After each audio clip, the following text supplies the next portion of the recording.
అందరికీ నమస్కారం. 18వ వార్డు నుంచి మన చిగ్లపల్లి రమేష్ గారు మా భర్త కంటెస్ట్ చేయడం జరుగుతూ ఉంది. ఎన్నికల ప్రచారంలో భాగంగా ఈరోజు రిక్షా కాలనీలో ఉన్నాం. ఇక్కడ ప్రజలందరూ కూడా మంచిగా నీరాజనం పడుతున్నారు. ఎందుకంటే రమేష్ అన్న ఏంటి అనేది వాళ్ళకి తెలుసు. ఎందుకంటే చెప్పి వదిలిపెట్టే మనిషి కాదు, చెప్పిండు మాట ఇచ్చిండు అంటే తప్పకుండా చేస్తాడు అనే మనిషి తెలుసు. కాబట్టి అందరు కూడా మంచి అభిమానం చూపిస్తూ ఉన్నారు. అందరికీ కూడా ధన్యవాదాలు తెలియజేస్తూ ఉన్నా. చెప్పాలంటే ఈ వార్డులో చాలా ప్రాబ్లమ్స్ ఉన్నాయి. రోడ్లు కానివ్వండి, డ్రైనేజ్ సిస్టమ్ లేదు, కరెంటు పోల్స్ సరిగ్గా లేవు. ఇవన్నీ చేయాలి అంటే ఒక మంచి విజన్ ఉన్న నాయకుడు అయితే రావాలి. నేను అదే చెప్తా ఉన్నా. పైన గౌరవ ముఖ్యమంత్రి రేవంత్ రెడ్డి గారు ఉన్నారు, తర్వాత మన ప్రసాదన్న స్పీకర్ గారు ఉన్నారు. మన ఎమ్మెల్యే ప్రసాదన్న స్పీకర్ కావడం మన అదృష్టం.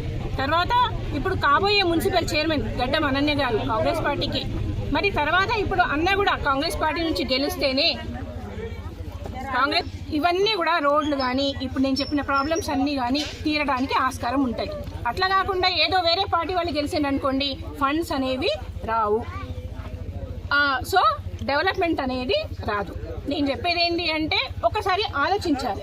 కొంతమంది అంటున్నారంట రమేష్ అన్న ఇక్కడ లోకల్ కాదు. నేను 34 వార్డులల్లో మనమంతా ఒక ఫ్యామిలీ. ఇప్పుడు రేవంత్ రెడ్డి గారు గౌరవ ముఖ్యమంత్రి, కొండారెడ్డిపల్లి, నాగర్ కర్నూలు దగ్గర కొండారెడ్డిపల్లి, అక్కడి నుంచి వచ్చి కొడంగల్లో నిల్చొని భారీ మెజార్టీతో గెలిచిండ్రు. ఇప్పుడు కొడంగల్ని మొత్తం తెలంగాణలో మంచిగా అభివృద్ధి చేస్తూ ఉన్నారు.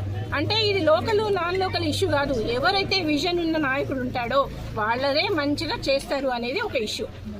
అట్లా కాకుండా కొంతమంది ఏం చేస్తూ ఉంటారంటే రేపో ఎల్లుండో ఇంకా లాస్ట్ వచ్చేస్తుంది కదా, కాళ్ళు మొక్తారు వచ్చి. మీకు అందరికీ మీరు ఒకటి గుర్తుపెట్టుకోవాలి, కాళ్ళు మొక్కే నాయకుడిని ఎన్నుకుందామా లేకపోతే మన కళలన్నీ నిజం చేసే నాయకుడిని ఎన్నుకుందామా? మీరు అవన్నీ గుర్తుపెట్టుకోవాలి. బాగుపడాలి, మన కాలనీ బాగుపడాలి అంటే తప్పకుండా మంచిగా మీ గురించి ఆలోచించే నాయకుడిని మాత్రమే ఎన్నుకోండి. అదే నేను చెప్పేది. ఫండ్స్ తీసుకొస్తున్నారు ప్రసాద్ అన్న, మెగా టెక్స్టైల్ పార్క్ కానివ్వండి, ఇంకా చాలా కూడా అన్నీ చేస్తున్నారు. కాబట్టి ఇందాక చాలా మంది ఏమడిగిందంటే మా ఇంట్లో చాలా మంది పిల్లలు చదువుకున్న వాళ్ళు ఉన్నారు మేడం, ఏం జాబ్స్ లేవు, మాకు కూడా జాబ్స్ లేవు అని అడుగుతా ఉన్నారు. ఇలాంటి వాళ్ళందరికీ మంచిగా ఉపాధి అయితే దొరుకుతుంది.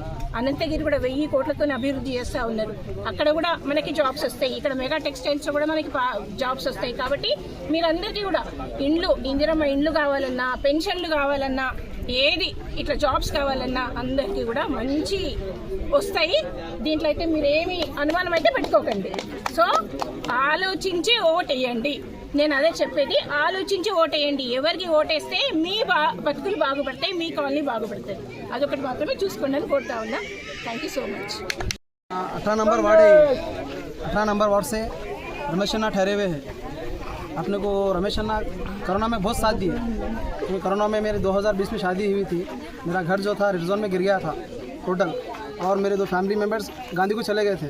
अन्ना मेरे को बहुत साथ दिया. अन्ना मेरे को उस वक्त पूरा टाम कर दिए थे. दिल्ली से लोग आए, उधर से आए, इधर से आए बोल के पूरा बहुत डिस्टर्ब करे. मैडम और अन्ना हम लोगों को बहुत साथ दिए, और 100% अन्ना कुछ करना है. पूरा कॉलोनी मिल के और सब जने मिल के अन्ना को वोट डालना है. अन्ना हमारे को पहले से बहुत मदद करे.